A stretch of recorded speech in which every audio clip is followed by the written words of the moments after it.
Please be aware, in this podcast series we talk about all areas of safeguarding, which some people may find upsetting. So please make sure you're okay listening to today's topic. Be mindful of those around you, such as children, that you might not want to listen in. Hi, I'm SSS Safeguarding Director Sam Preston. And I'm former head teacher and content author Sarah Spinks. Hi, and welcome back to our Safeguarding Conversations podcast. Today, we're diving into a growing issue that many parents and teachers may not even be aware of: squaring. Oh my word, let's start with the basics. What exactly is squaring? It's not a term I hear often in safeguarding discussions, Sam. No, and you're not alone. Squaring is when criminals use others, often children, to move money through their bank accounts. So these individuals, known as money mules, unknowingly help criminals launder money and hide where it really came from. And I assume many of these children don't even realise they're doing something illegal? Exactly, and that's what makes it so dangerous. Many children believe they're just helping a friend or someone, or they're earning easy money. But what they're actually doing is money laundering, which by law can carry a prison sentence of up to 14 years. So it's really serious. Yeah. So how big is this issue in the UK, do you think? It's huge, Sarah. The National Crime Agency, the NCA, they estimate that around £10 billion of illegal money is laundered every year. And what's even more alarming is that 23% of money mules are under the age of 21. So that means thousands of young people are being exploited every year. Wow. So why are children particularly vulnerable to this kind of exploitation, do you think? Well, there's a few key reasons. I think first, young people, children, they're more trusting. If someone online seems friendly and offers them money, they may not question it. Secondly, financial pressure has to play a role. Many children want extra money, whether for clothes, technology, social activities. And if they see an easy way to earn cash, they might just take it without considering the risks.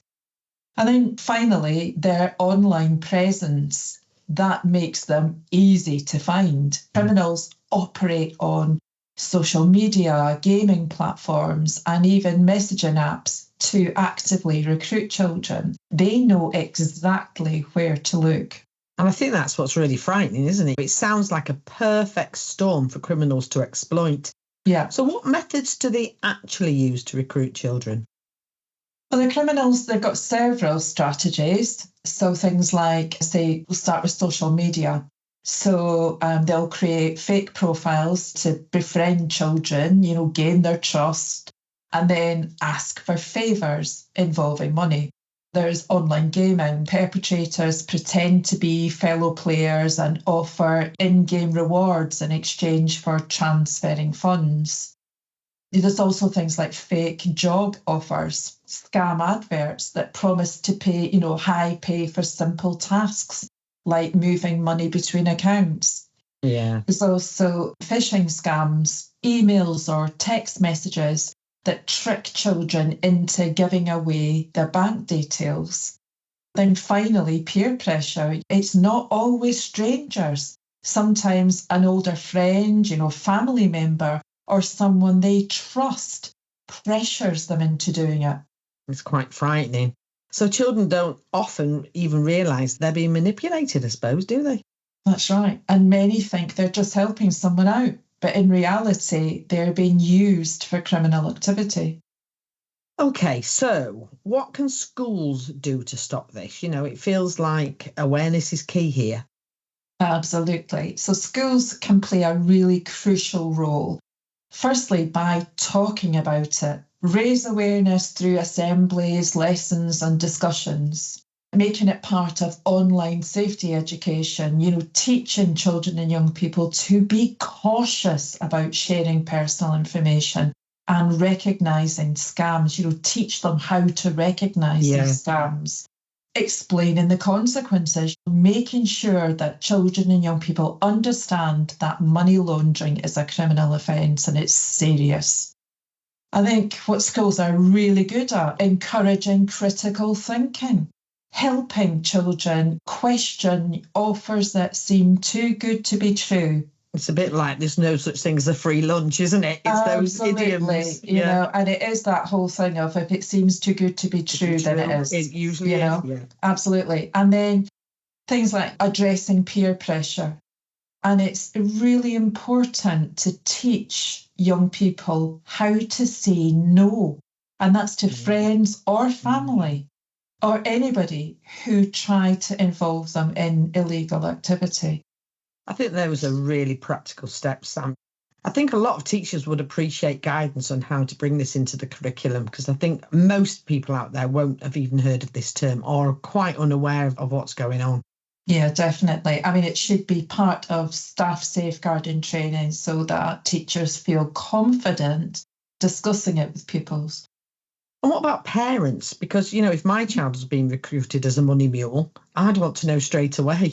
Absolutely. I mean, parents play a huge role, but the problem is that many don't even know what squaring is. You know, schools can help by raising awareness through newsletters, these text alert services that schools have, and parent workshops, or putting stuff on your, if you've got a parent hub on your website, put it in the parent hub. Yeah. So those are sort of practical things that schools can do, but parents should also, you know, what I would say as a parent, don't be worried about being strict. Monitor your child's online activity. Know what apps and websites they're using. Absolutely. Check their bank statements. Watch for unusual transactions like money being deposited and withdrawn quickly. Talk to your children about scams. Explain that criminals target young people and that, as we've said, free money is never truly free. Yeah. And then also, what's really important for parents is to know how to report suspicious activity. So if a parent suspects their child is being used as a money mule, they should report it to the police and to the bank immediately. I think that makes real sense. It's not just about preventing crime. It's about protecting children from being manipulated in the first place, isn't it? Exactly. This isn't just about stopping crime. It's about safeguarding vulnerable young people from being exploited. All right, so let's just wrap this up. What do you think is the biggest takeaway for schools and parents when it comes to squaring? Well, my main message would be simply education is key. Children need to be made aware of this risk early, and parents and schools need to work together to stop it. If we don't talk about it, we're leaving children vulnerable to exploitation. That's such an important point, Sam. Thanks so much for sharing it. It's been an eye-opening discussion, actually, from a word I've never really heard of. Yeah. Well, I really hope this podcast will help raise awareness and ultimately protect more children and young people. And obviously, to everyone listening, thanks for tuning in. I hope you found it helpful. Please share this content with your colleagues, parents, and school staff. Spread the word. By being informed, we can all help safeguard children from financial exploitation.